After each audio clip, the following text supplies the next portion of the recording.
નમસ્કાર મિત્રો, હું ચુડાસમા પરસોત્તમ આપ દરેક મિત્રોનું ટીમ આઝાદ વતી દિલથી સ્વાગત કરું છું. મિત્રો, આજના વિડીયોની અંદર ફોરેસ્ટ ગાર્ડના સિલેબસ વિશેની વાત કરવાની છે.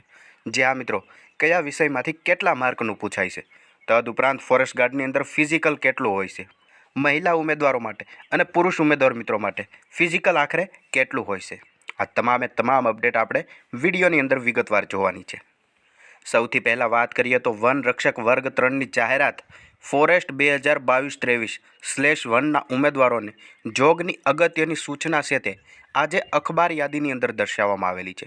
મતલબ કે ફેબ્રુઆરીની અંદર વનરક્ષક બીટગાર્ડની જે પરીક્ષા લેવાશે તે પરીક્ષાને લગતી તદુપરાંત વનરક્ષકની અન્ય કોઈ પણ માહિતી હશે તે હવે પછી ગુજરાત ગૌણ સેવા પસંદગી મંડળની ઓફિશિયલી વેબસાઇટ ઉપર જાહેર કરવામાં આવશે, જેમની જાણ છે તે ઉમેદવારોને કરવામાં આવેલી છે. મતલબ કે ફેબ્રુઆરીમાં એક્ઝામ આવે છે તે ફાઇનલ છે. એક્ઝામની ડેટ છે તે પણ ટૂંક સમયમાં બની શકે કે જાહેર થઈ જાય.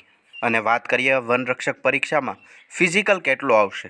ફિઝિકલની વાત કરીએ તો સૌપ્રથમ પુરુષ ઉમેદવાર મિત્રો માટે જોઈએ, જેમની અંદર મૂળ ગુજરાતના અનુસૂચિત જનજાતિના ઉમેદવાર મિત્રો હોય તેમની ઊંચાઈ છે તે 155 સેન્ટીમીટર હોવી જોઈએ અને 79 સેન્ટીમીટર છાતી હોવી જોઈએ અને 84 સેન્ટીમીટર ફૂલાવ્યા બાદ છાતી થવી જોઈએ.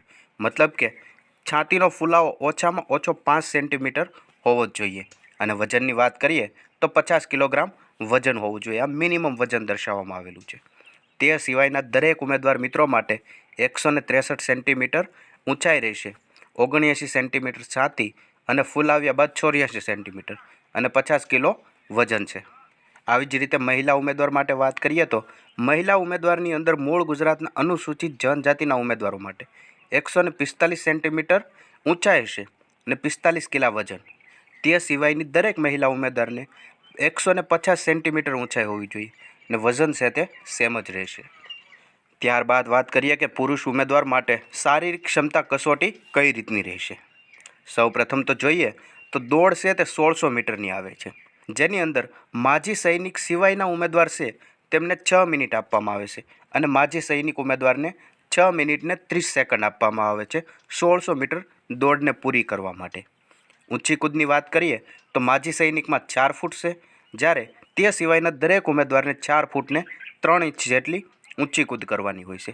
લાંબી કૂદ છે તે માજી સૈનિકને 14 ફૂટ કરવાની હોય છે, જ્યારે તે સિવાયના ઉમેદવારોને 15 ફૂટ કરવાની હોય છે. તેનાથી આગળ જોઈએ તો પુલઅપ્સ, હથેળી પોતાની બાજુ રહે તે રીતે પુલઅપ્સ કરવાના છે, ઓછામાં ઓછા 8 વખત.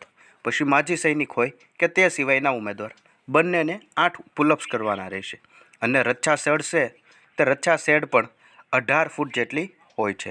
જે આ મિત્રો આવી રીતે પુરુષ ઉમેદવાર માટે શારીરિક ક્ષમતાની કસોટીની વિગત અહીંયા દર્શાવવામાં આવેલી છે. ત્યારબાદ મહિલા ઉમેદવાર માટે શારીરિક ક્ષમતાની કસોટીની વાત કરીએ તો 800 મીટરની દોડ આવે છે, જ્યારે માજી સૈનિક ઉમેદવાર હોય તો એને 4 મિનિટને 20 સેકન્ડમાં પૂરી કરવાની હોય છે અને તે સિવાયના ઉમેદવારને 4 મિનિટમાં પૂરી કરવાની રહેશે. ઊંચી કૂદ છે તે 2 ફૂટને 9 ઇંચ રહેશે, જ્યારે માજી સૈનિક સિવાયના ઉમેદવારને 3 ફૂટ રહેશે. અને લાંબા કૂદકાની વાત કરીએ તો લાંબી કૂદ છે તે માજી સૈનિકને 8 ફૂટ અને તે સિવાયના ઉમેદવારને 9 ફૂટ રહેશે. આવી રીતે ફિઝિકલ છે તે પુરુષ ઉમેદવાર મિત્રો માટે અને મહિલા ઉમેદવાર માટે દર્શાવવામાં આવેલું છે. તેમનાથી આગળ જોઈએ તો લેખિત પરીક્ષાનો અભ્યાસક્રમ કેટલો રહેશે.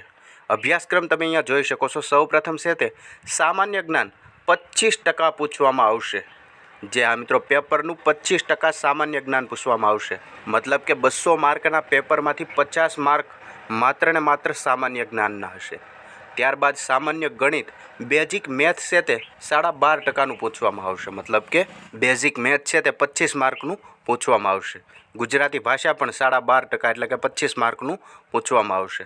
અને બાકીનું 100 માર્કનું એટલે કે 50% જેટલું જ્ઞાન છે તે કુદરતી પરિબળો જેવા કે પર્યાવરણ, ઇકોલોજી, વનસ્પતિ વિષયક જ્ઞાન, વન્યજીવ, જળ, જમીન, ઔષધિ, વનસ્પતિ, લાકડું તથા લાકડા આધારિત ઉદ્યોગો અને ભૂભૌગોલિક પરિબળો, આની ઉપરથી 50%નું ભારણ દર્શાવવામાં આવેલું છે.